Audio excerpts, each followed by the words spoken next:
Episode की शुरुआत होती है अरमान की पछतावे भरी भावनाओं से, जो रोता है और खुद को अभीरा का गुनहगार मानता है। वो स्वीकार करता है कि उसने मायरा की जरूरत को तो समझा, लेकिन एक माँ को उसकी बच्ची से दूर रखने का दर्द नहीं समझा। वो सोचता है कि अब उसका यहाँ से चले जाना ही सही रहेगा, क्योंकि अगर वो सच बताएगा तो मायरा शायद सहन नहीं कर पाएगी। इसी बीच दादू वीडियो कॉल पर जुड़ते हैं और दिखाते हैं कि गीतांजलि और मायरा किसी महिला से लड़ाई कर रहे हैं। वो महिला गलती से मायरा को टक्कर मारने ही वाली होती है, लेकिन गीतांजलि उसे डांटती है और दोनों के बीच झगड़ा हो जाता है। दादू अरमान से कहते हैं कि केवल वही इस माहौल को शांत कर सकता है। अरमान समझाता है, लेकिन गीतांजलि नहीं रुकती। मायरा भी अपनी मम्मा गीतू का पक्ष लेती है और कहती है कि अगली बार उससे दूर रहना। दूसरी ओर अभीरा को अरमान की पड़ी हुई रिंग मिलती है, जिससे वो समझ जाती है कि अरमान यहीं कहीं है। वो अरमान को खोजते हुए घर पहुंच जाती है। अरमान जाने ही वाला होता है कि अभीरा उसे रोक लेती है। वो कहती है कि कम से कम माँ की सर्जरी तक तो रुक जाओ। तुमने बहुत दिल दुखाए हैं और अब और मत दुखाओ। अभीरा साफ कहती है कि तुम चाहे तो जा सकते हो, लेकिन अगर माँ चाहती है कि तुम रुको तो तुम्हें रुकना चाहिए। 7 सालों में तुम कभी नहीं आए, आज आए हो तो चले भी जाओगे, इससे ज्यादा हम क्या कह सकते हैं। ये सुनकर अरमान काफी सोच में पड़ जाता है। इस बीच मनीषा और काजल टिफिन भिजवा रहे होते हैं अभीरा के घर, जिससे क्रिश गुस्सा हो जाता है। वो कहता है कि जिस घर के बेटे ने मुझे तकलीफ दी, वहां क्यों भेज रहे हो। काजल और मनीषा उसे समझाती हैं। तभी कियारा एक ब्रेकिंग न्यूज़ देती है कि अरमान और वीरा का तलाक हो चुका है। ये सुनकर सभी चौंक जाते हैं। दूसरी तरफ विद्या का डिस्चार्ज हो जाता है और दादीसा व अभीरा उसे घर ले आते हैं। विद्या अरमान को ढूंढती है और सोचती है कि वो शायद उसे सरप्राइज देना चाहता है, लेकिन वो बेचैन हो जाती है कि कहीं अरमान चला तो नहीं गया। तभी अरमान आता है और कहता है कि माँ, मैं यहीं हूँ, आपके लिए कुछ लेने गया था। ये सुनकर विद्या को बहुत राहत मिलती है। अरमान आगे कहता है कि वो जाने वाला था, लेकिन किसी की कही बात याद आई कि उसने 7 सालों में सबका दिल दुखाया है। अब वो और किसी का दिल नहीं दुखाना चाहता, इसलिए उसने जाने का विचार छोड़ दिया। जहां अभीरा को बताया जाता है कि कुछ जरूरी डॉक्यूमेंट्स बाकी हैं।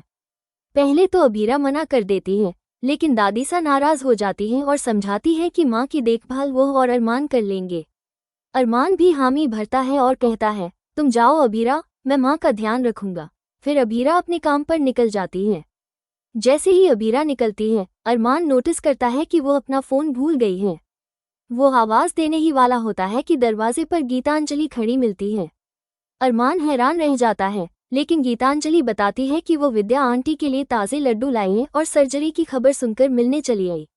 दादीसा गीतांजलि को देखती हैं और पहचान जाती हैं कि वही लड़की है जिसने मायरा की परवरिश की है। विद्या पूछती है कि कौन आया है, तब गीतांजलि उनके पैर छूती है और आशीर्वाद लेती है। अरमान अचानक कहता है, माँ, ये मेरी मंगेतर हैं। ये सुनकर विद्या का चेहरा उतर जाता है। गीतांजलि कहती है कि वो बिना बताए नहीं आना चाहती थी, लेकिन अरमान की कॉल नहीं लग रही थी, इसलिए घबरा गई और आ गई। दादीसा ताना मारते हुए कहती हैं, उम्मीद है कि इस लड़के ने तुम्हें सब कुछ बताया होगा। गीतांजलि चौंकती है कि अरमान ने अपने परिवार को उनके बारे में कुछ नहीं बताया। इस बीच दूसरी ओर अंशुमन ऑफिस में पहुंच जाता है और अभीरा पर गुस्सा करता है कि उसने विद्या की सर्जरी और डिस्चार्ज के बारे में कुछ नहीं बताया। अभीरा उसे शांत करती है और अंशुमन माफी मांगता है। अंशुमन कहता है कि वो विद्या जी से मिलना चाहता है, लेकिन झिझक भी है क्योंकि घर में अरमान मौजूद है। वापस घर में अरमान गीतांजलि से नाराज होता है कि वो मायरा को ट्रिप पर कैसे भेज सकती है बिना उसकी जानकारी के। गीतांजलि कहती है मायरा की जिद के आगे वो हार गई। दादीसा इस पूरे घटनाक्रम से नाराज होती हैं और अरमान को फटकार लगाती है कि उसने गीतांजलि को बुला लिया, जबकि अभीरा भी आने वाली है।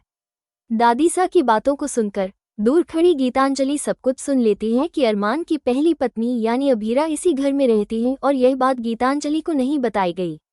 ये सुनकर वो इतना सदमे में आ जाती है कि उसके हाथ से पानी का गिलास गिर जाता है और सबका ध्यान उसकी ओर चला जाता है।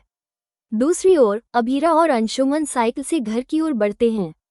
रास्ते में बातचीत के दौरान अभीरा बताती है कि वो अब किसी और को अपने दिल में जगह नहीं दे सकती, क्योंकि उसका दिल पहले ही टूट चुका है। अंशुमन उसे समझता है और साथ चलने के लिए तैयार हो जाता है।